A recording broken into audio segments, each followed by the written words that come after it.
got humor. She's the giggle at a funeral. Knows everybody's disapproval. I should've worshipped her sooner. Bonjour à toutes et à tous, bienvenue dans 0 à 100. J'espère que vous avez passé une bonne semaine et un bon week-end. On vous présente aujourd'hui la Clio 4 restylée. Alors, elle a été restylée, on ne le voit pas trop évidemment, à part les feux à LED et le nouveau bouclier.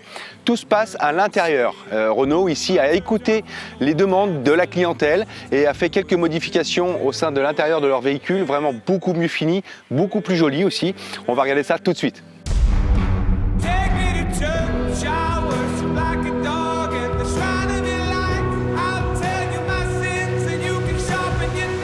4 ans après son lancement, la Renault Clio 4 présente son restylage. L'occasion pour la voiture la plus vendue en France de rehausser sa qualité perçue à bord. Et oui, avec 4 ans d'âge, la Clio commençait à sentir la pression de la concurrence, surtout de son ennemi numéro 1, la Peugeot 208, qui elle a été restylée d'ailleurs l'année dernière. Alors évidemment, là, le restylage de cette Clio arrive au bon moment. Il était temps. Surtout dans l'habitacle, un peu critiqué à sa sortie. Renault a entendu les doléances des clients en proposant un intérieur plus soigné, avec des matériaux de meilleure qualité. Les plastiques moussés sur les contreportes et la planche de bord améliorent nettement la partition, tout comme la sellerie en simili-cuir et velours. Alors pour le reste, rien ne change ici. C'est une stratégie évidemment voulue par Renault, étant donné que la voiture est déjà très appréciée des clients. Et c'est vrai, je trouve qu'on est vraiment bien installé, il y a une très bonne ergonomie. La voiture est souple, agréable. En plus, on dispose d'une bonne motorisation pour cette Clio 4. Franchement, moi je m'y sens bien, les sièges sont vraiment bien finis, la voiture est vraiment beaucoup mieux finie. Ils ont fait énormément d'efforts là-dessus et c'est super appréciable. C'est bien que Renault ait pour le coup écouté les demandes des clients. En même temps, il se devait de le faire étant le modèle le plus vendu de la marque. Allez, il est temps de se faire une petite pause. On part dans le désert du Nevada. Alors ce coup-ci, on n'essaye pas une Ferrari, une Porsche, une Lamborghini. On va essayer une vieille voiture, c'est la El Camino. Et son propriétaire, David, a bien voulu venir à notre rencontre pour essayer sa voiture. Et franchement, ça vaut le coup d'œil. C'est une pony car, c'est pas une muscle car, vous allez voir, c'est une pony car. Allez, on regarde.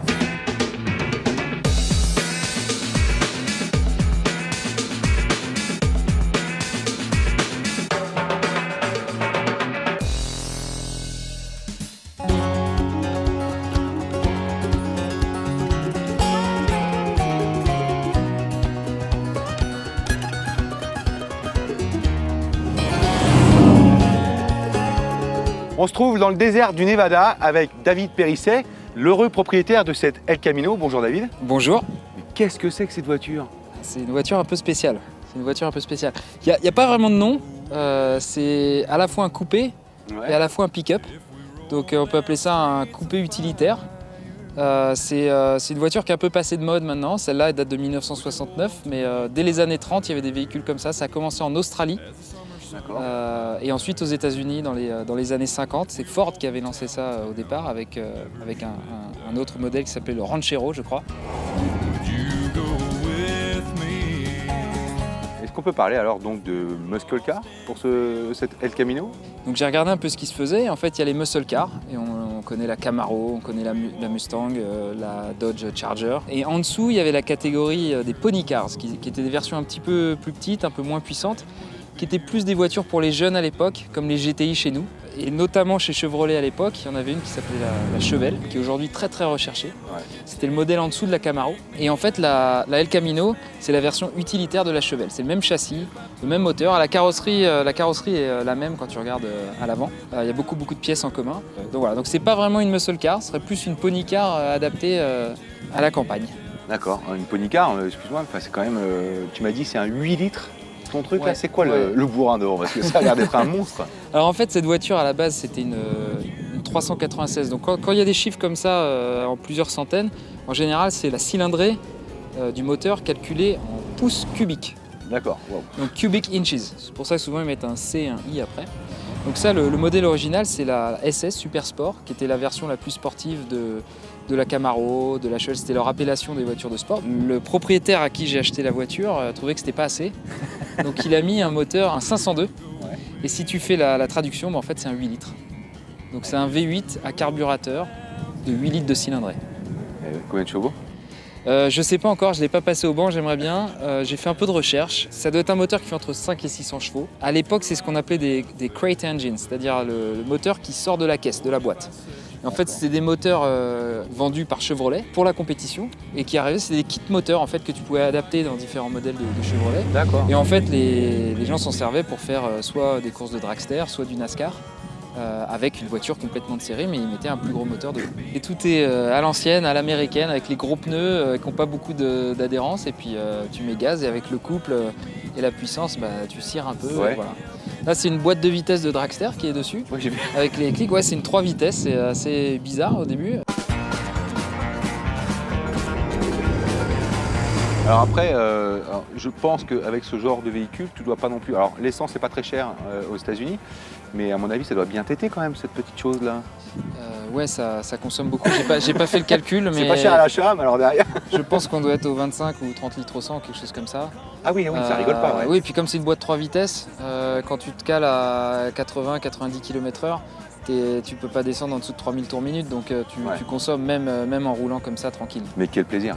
C'est du plaisir. Moi, je compare ça à un bateau un petit peu, où tu avances, tu te balades, tu profites du paysage, si possible les fenêtres baissées avec un peu de country, et puis voilà, c'est parti.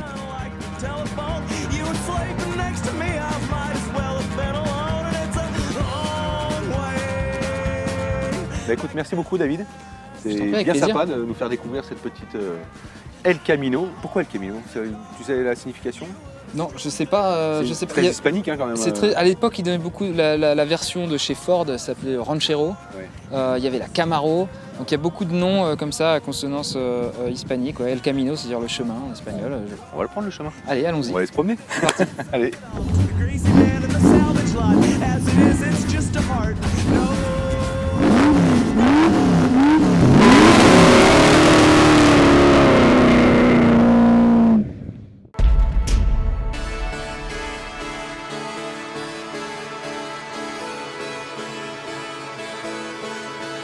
Sympa cette petite El Camino, hein. Franchement, moi j'ai adoré. Alors puis en plus cette fameuse boîte 3 vitesses, impressionnant, digne des dragsters.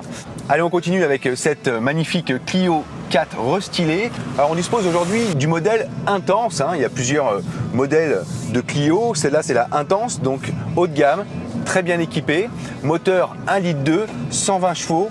Couplé à un turbo et à une boîte EDC 6 vitesses, boîte automatique et à double embrayage, donc la fameuse boîte EDC de chez Renault qui est vraiment pas mal, ça passe bien les vitesses, on sent pas trop la différence. Bon alors là je monte, hein, évidemment on voit bien que la voiture tire un peu plus.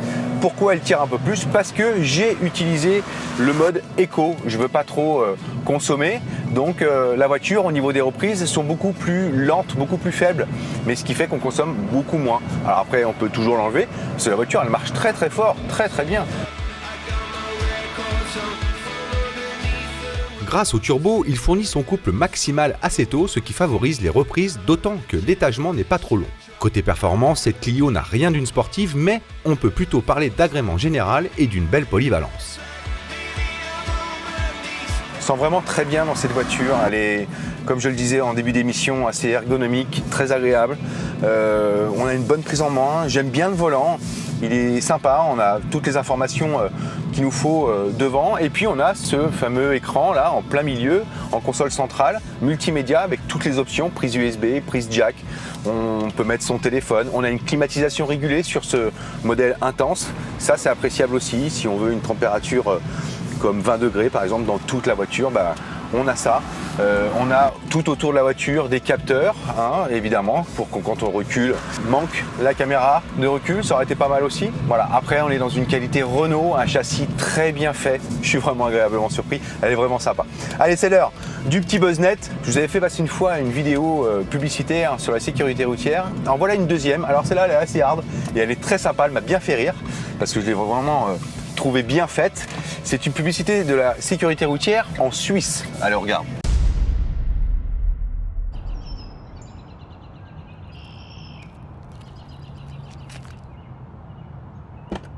Lui, c'est Lambert, mon voisin. Et le hasard veut qu'on bosse dans la même boîte. Alors Lambert, été comme hiver, il prend sa voiture pour aller au boulot. Bonne journée. Alors que moi, tous les matins, et quelle que soit la météo, je prends mon vélo pour aller bosser. Alors évidemment, c'est mieux de faire de l'exercice que de s'asseoir dans une bagnole comme Lambert. Et forcément, par rapport à une voiture, le vélo, c'est écolo. Mais ce que je kiffe le plus, c'est que je vais bien plus vite que Lambert dans sa bagnole. Et qu'en partant après Lambert, j'arrive avant Lambert. Et puis 10 minutes de vélo pour aller au boulot, franchement, c'est pas la mort. Surtout si...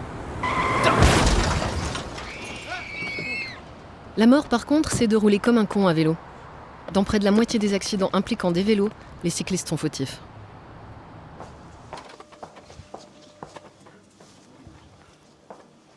Bah, il n'est pas encore arrivé le cycliste. Pas encore vu ce matin. Il a encore dû crever. Lord have mercy. If you call, I'll answer. Please. Oh, yes. I'm at a payphone trying to call home. All of my change I spent on you. C'est la fin de notre émission, j'espère que vous avez passé un bon week-end surtout et je vous souhaite une très très bonne semaine. Je vous invite vraiment à aller découvrir cette nouvelle Clio 4 restylée puisque les seules choses qu'ils y ont apportées sont vraiment intéressantes. Elles étaient nécessaires, croyez-moi, et vraiment elle a un look en plus. J'aime beaucoup l'arrière moi, j'aime bien l'arrière de cette voiture, je le trouve vraiment bien fait. Et on se retrouve donc dimanche prochain, même heure, 17h15 sur TNTV. Je vous souhaite une très bonne semaine et encore une fois, soyez très prudents sur la route. À bientôt, bye.